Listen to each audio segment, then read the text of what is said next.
El criminalista nocturno. El 27 de enero de 1996, en la zona de locales nocturnos de Claremont, un suburbio en la región de Perth, en Australia, se denunció la desaparición de una joven llamada Sarah Spires, de 18 años. La policía no tenía ni una pista que pudiera llevarlos a su paradero.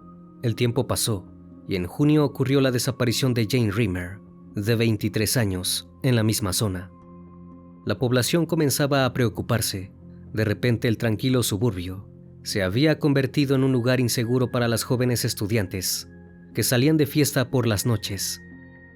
El nerviosismo entre los pobladores aumentaba y las autoridades no podían resolver los dos casos. Más de 6 meses después, en marzo de 1997, sucedió la desaparición de Ciara Glennon, de 27 años. Con 3 jóvenes desaparecidas, la policía creía que nada podía empeorar, pero estaban muy equivocados. Los cuerpos sin vida de Rimmer y Glennon fueron descubiertos, y de repente los casos aislados se habían convertido en los crímenes de un posible asesino en serie que acechaba las discotecas de la zona, llevándose a jovencitas vulnerables. Después de cometer su último asesinato, el asesino de Claremont pareció simplemente desaparecer, dejando a toda una comunidad en vilo y preguntándose si todavía estaba en un lugar observando entre las sombras a su próxima víctima. El criminal todavía estaba allí afuera, pero entrenando un equipo deportivo infantil y viviendo una vida común y corriente. Tuvieron que pasar 25 años para que lo atraparan.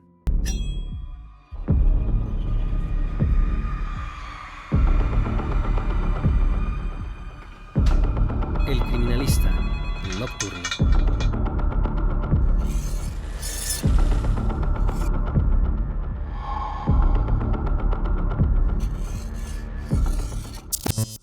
Sarah Spires era una joven como cualquier otra de su edad, que salió del club nocturno Bayview, ubicado en el centro de Claremont, alrededor de las 2 de la mañana. Apenas 6 minutos después, Spires llamó a la compañía local de taxis desde una cabina telefónica. Según testigos que la vieron esa noche, mientras aguardaba el taxi en la esquina, un vehículo no identificado se detuvo donde ella estaba esperando. Lamentablemente nadie vio qué sucedió después con Spires, y 3 minutos después, el taxi llegó al encuentro, pero la joven ya no estaba. 5 meses después, Jane Rimmer también desapareció en la misma zona de Claremont. Similar al caso de Spires, había salido de noche junto con unos amigos.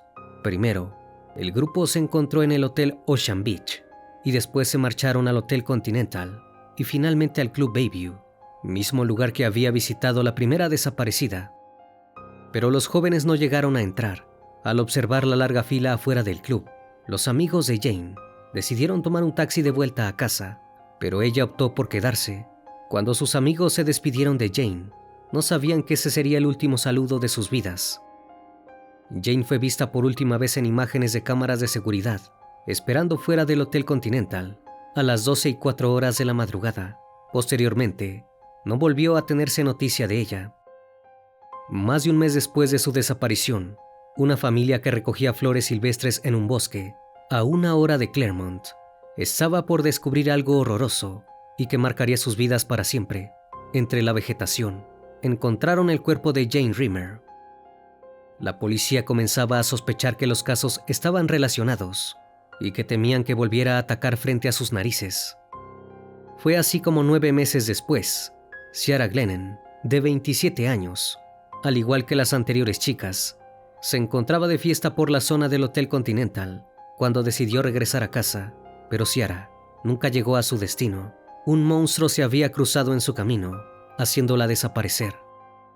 3 hombres en una parada de autobús vieron a Glennon caminando hacia el sur por la carretera a las 11:15 de la noche. La observaron interactuando con el conductor de un vehículo de color claro, no identificado, que se había detenido junto a ella, como había sucedido con Spires. 19 días después, se encontró su cuerpo semidesnudo a 40 kilómetros al norte de la ciudad. Los 3 casos estaban conectados, de alguna u otra forma.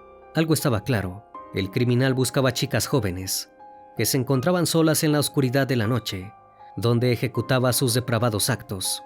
La policía sentía que estaba ante un criminal muy astuto y que sería muy difícil de rastrear. Lamentablemente, estaban en lo cierto. A las 48 horas de la desaparición de Spires, la Brigada de Crímenes Mayores se hizo cargo del caso. Tras la segunda víctima, la policía creó una fuerza especial llamada Macro para investigar los dos casos similares.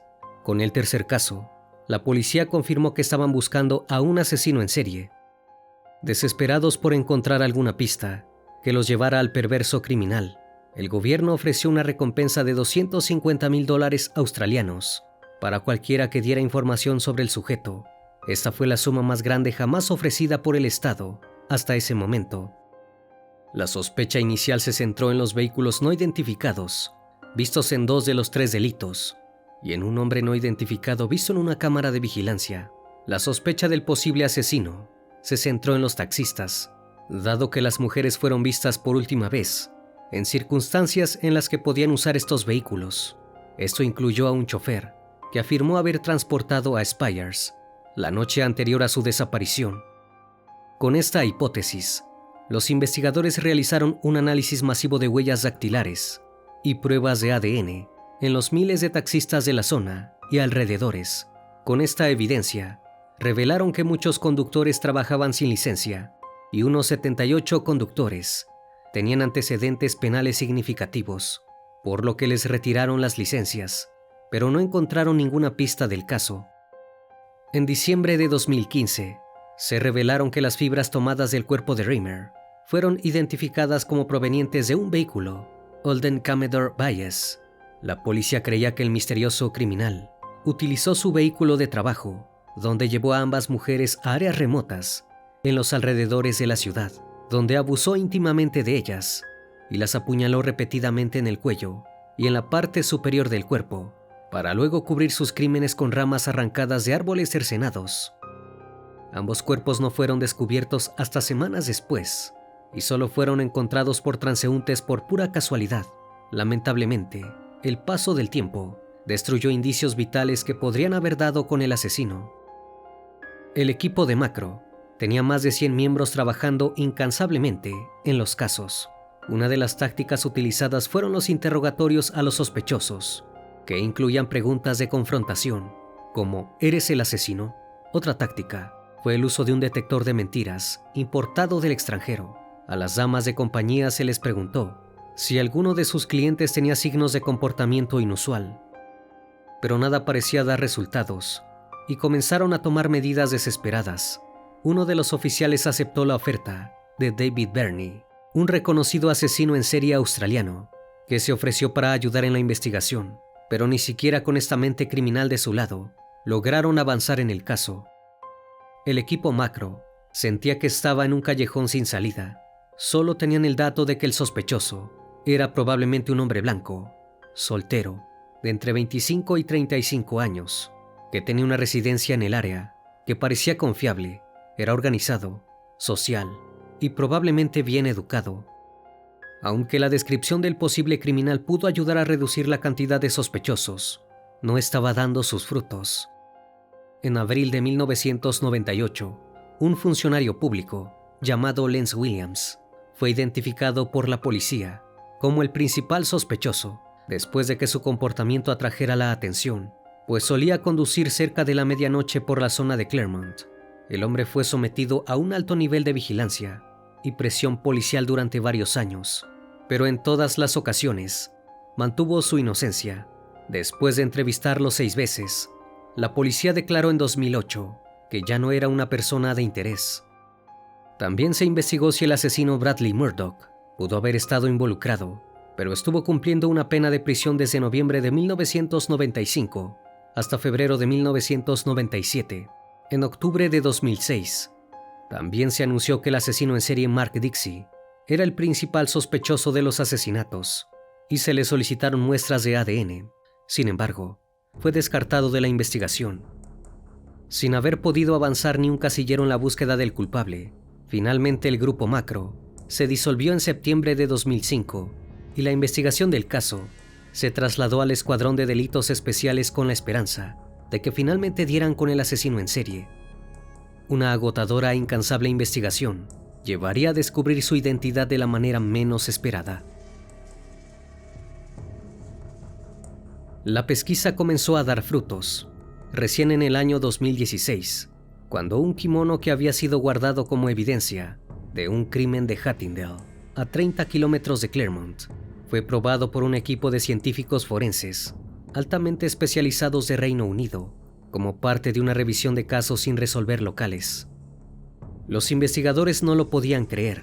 Se encontró que el ADN de las manchas de líquido encontrado en el kimono coincidía con el material de ADN tomado debajo de las uñas de Ciara, la tercera víctima del asesino en serie.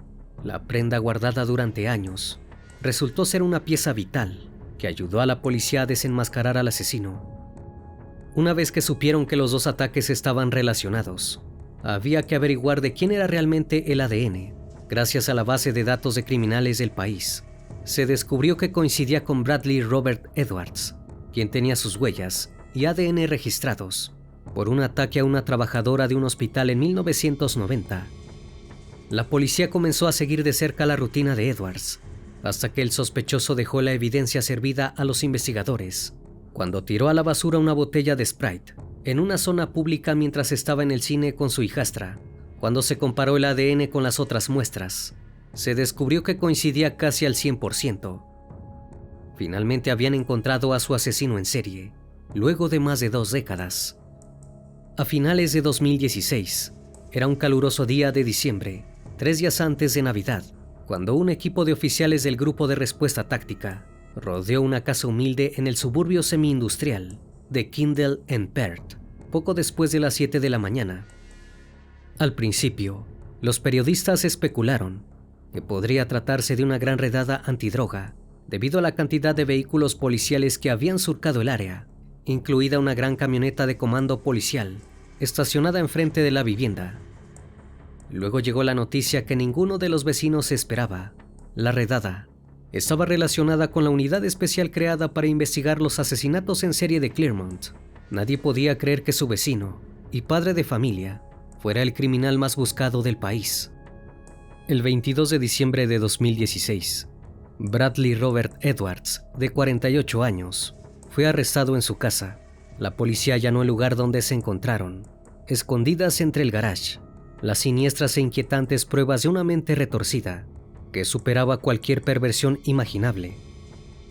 Entre las repugnantes evidencias se hallaban películas explícitas extremas, encontradas en una computadora, ropa interior femenina con agujeros, bolsas de sándwich llenas de semen y extraños juguetes íntimos caseros.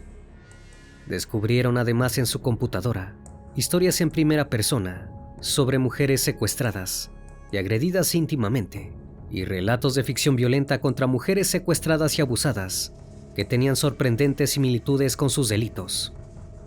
Uno de ellos mostraba a un hombre secuestrando a una mujer, despojándola de la ropa, atándola y agrediéndola, lo que se asemejaba con un secuestro en Kerakata, a tan solo 2 kilómetros de Claremont, ocurrido en 1995. Las últimas modificaciones a las violentas y enfermizas historias fueron hechas el 11 de diciembre de 2016, solo 11 días antes del arresto de Edwards. Entre el material eliminado que la policía halló en la computadora, se encontraba una película de adultos, basada libremente en los crímenes del asesino en serie de los años 80, Richard Ramírez. Dentro del garage, la policía se encontró cara a cara con la guarida de un criminal, tan perverso que no coincidía con la imagen que Edwards mostraba en el exterior. No podían dejar de preguntarse, ¿cómo podía ser que un hombre con gustos tan oscuros y depravados pasara desapercibido en su comunidad? Edwards creció en el suburbio de Huntingdale en Perth. Si bien no se sabe mucho sobre su infancia, amigos y vecinos recordaban incidentes en los que Edwards había robado ropa interior femenina de los tendederos. El hombre se estimulaba usando ropa de mujer, lo que se convirtió poco a poco en un fetiche, y su obsesión por los abusos y el secuestro. Edwards evolucionó de un adolescente socialmente retraído y luego a un asesino en serie. El criminal siguió los pasos de su padre y consiguió un trabajo en Telstra, una empresa de telecomunicaciones, donde trabajó como técnico durante la mayor parte de su vida. Su empleo estuvo relacionado con su primer ataque a una mujer en el Hospital Hollywood en 1990. Edwards intentó atacar a la trabajadora arrastrándola a un baño, antes de decidir repentinamente detenerse. Sin saberlo, la mujer ese día se salvó de ser sometida a los enfermizos fetiches del hombre, no así sus próximas víctimas, quienes no contarían con la misma suerte. En ese entonces, Edwards admitió el ataque y culpó a sus problemas matrimoniales, por lo que fue sentenciado a 2 años de libertad condicional y a someterse a un programa para delincuentes íntimos. Sin que la policía lo supiera en ese momento, Edwards también había cometido otro crimen, del que no había dado marcha atrás. Vestido con un camisón de mujer y un kimono de seda, la única prueba que fue clave para su arresto, el criminal irrumpió en la casa donde vivía una chica de 18 años, de Huntingdale. El criminal desconectó el cable telefónico de la casa, entró sigilosamente a su dormitorio y la agredió para luego huir de allí. La policía había tenido la oportunidad de dejar a un asesino en serie en potencia tras las rejas, pero habían decidido liberarlo, y fue así como Edwards dio rienda suelta a sus perversiones más oscuras. En febrero de 1995, un año antes de que asesinara a Reimer, Edwards secuestró a una joven de 17 años. Mientras caminaba a su casa desde Claremont, en las primeras horas de la mañana, el criminal la encapuchó y la ató de las muñecas y los tobillos, con esposas improvisadas hechas con cables. Luego la metió en su camioneta, la llevó al cementerio de Kerrakata y la abusó brutalmente 2 veces. Afortunadamente, su víctima logró escapar y se tomó ADN del abuso en un hospital cercano, pero Edwards no fue vinculado con el ataque y siguió haciendo de las suyas por varios años más. En 1996 y 1997, Edwards raptó y asesinó a Jane Reimer y a Ciara Glennon. A pesar de los esfuerzos policiales en ese momento, el asesino en serie no fue capturado ni vinculado a ninguno de sus crímenes. En ese tiempo, Edwards se volvió a casar, se convirtió en padrastro y fue voluntario habitual en el Club Little Athletics de su hijastra, siendo un ciudadano y vecino ejemplar que ocultaba detrás de su máscara a un monstruo sin corazón. El 21 de octubre de 2019, Edwards se declaró culpable de 5 de los 8 cargos de los que se le acusaba, incluyéndose agresión íntima, privación de la libertad y detención ilegal por el deceso de Reimer y Glennon. También fue acusado en relación por el presunto robo de una casa, el abuso de una mujer de 18 años y el secuestro y el abuso de una joven de 17 años. El 22 de febrero de 2018, Edwards también fue acusado del asesinato de Spires, de quien no se encontró el cuerpo. Una de las principales pruebas en el juicio fue una camioneta de la empresa Telstra, para la que Edwards trabajaba. La acusación alegó que pudo utilizar el vehículo para ejecutar los crímenes. Esto fue corroborado por un testigo, que recordó haber visto una camioneta estacionada en múltiples ocasiones en el cementerio de Kerrakata y sin razón aparente, tanto después de ese ataque como antes de la desaparición de Spires. Las valientes víctimas de sus ataques se enfrentaron a Edwards en el juicio y pronunciaron desgarradoras declaraciones sobre el impacto del criminal en sus vidas. Una de ellas declaró que el acusado se aprovechó de mujeres jóvenes débiles y vulnerables, que no tenían ninguna posibilidad, lo que lo hacía patético. También testificó sobre cómo la agresión había afectado su vida, ataques de pánico, el deterioro de su salud mental y el hecho de que no podía soportar que la tocaran o abrazaran. Incluso sus propios hijos fueron algunas de sus secuelas. Cada noche dormía con el miedo de que alguien nuevamente la atacara. Sin embargo, dijo que no quería ser definida por lo que le pasó, logrando sobrevivir y prosperar. Otra de sus víctimas dijo que su trauma se había intensificado después del arresto de su agresor, apareciendo como el villano en sus pesadillas, sin poder detenerlo. Describió su experiencia como la noche más horrible que le robó su juventud. La víctima declaró que cuando Edwards la metió en su camioneta, pensaba que iba a morir y dijo que nunca podría perdonarlo por lo que le había hecho, alegrándose de saber que estará finalmente encerrado tras las rejas por lo que le resta de vida. La madre de Jennifer Reimer, asesinada por el criminal, leyó una breve declaración y dijo que extrañaba a su hija todos los días. La familia de Glennon optó por no dar una declaración, porque su sufrimiento iba más allá de las palabras. Edwards permaneció impasible durante todo el proceso, mirando hacia el frente de la sala del tribunal, ignorando los desgarradores relatos de familiares de sus víctimas mortales y de quienes habían sobrevivido a sus ataques.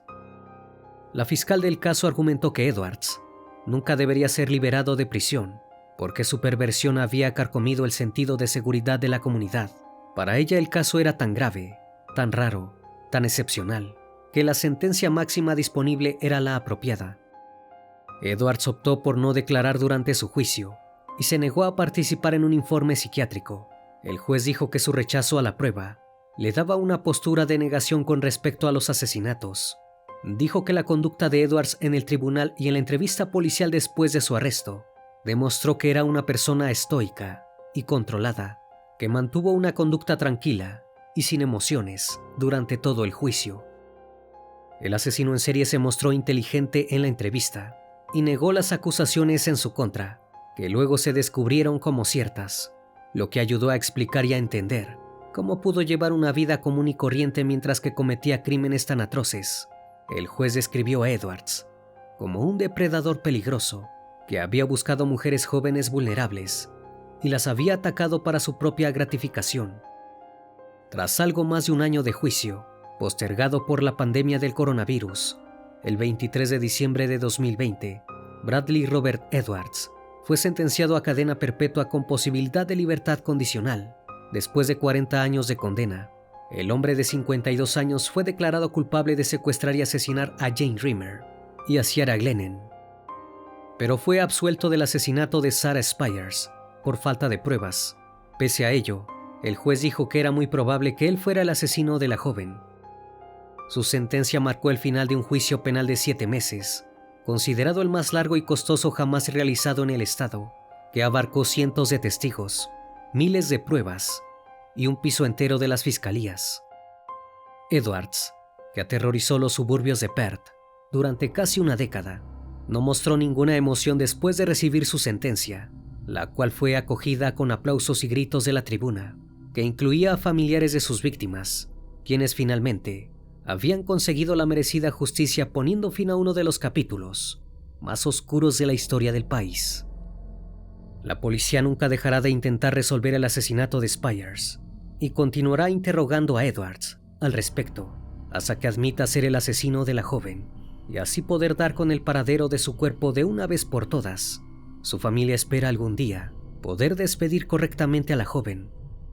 Las víctimas del perverso hombre tenían familias amorosas, buenos trabajos y mucho por qué vivir, con los oscuros y mórbidos deseos que el perverso asesino en serie parecía no poder controlar.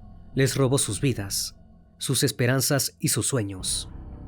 Sus presas fueron mujeres atacadas en la flor de su vida y para las que tuvieron la suerte de sobrevivir, dejó en ellas efectos profundos e imborrables, como cicatrices que las acompañarán por el resto de sus vidas. Luego de 25 años de injusticia, silencio y dolor, por fin podrán vivir tranquilas sabiendo que su agresor ahora estará el resto de su vida tras las rejas. Antes de terminar con el video, les recuerdo que pueden seguirme en redes sociales. Actualmente me encuentro en Facebook, Instagram, TikTok y también en Spotify. Si el caso de hoy te pareció interesante e informativo, te pido me regales un like o un comentario sobre la transmisión de esta noche. Me despido de ustedes, no sin antes agradecerles su compañía y recuerden, si aún no estás suscrito, te hago la cordial invitación a que lo hagas y formes parte de esta gran comunidad. Esto es El Criminalista Nocturno. Hasta la próxima emisión. Buenas noches.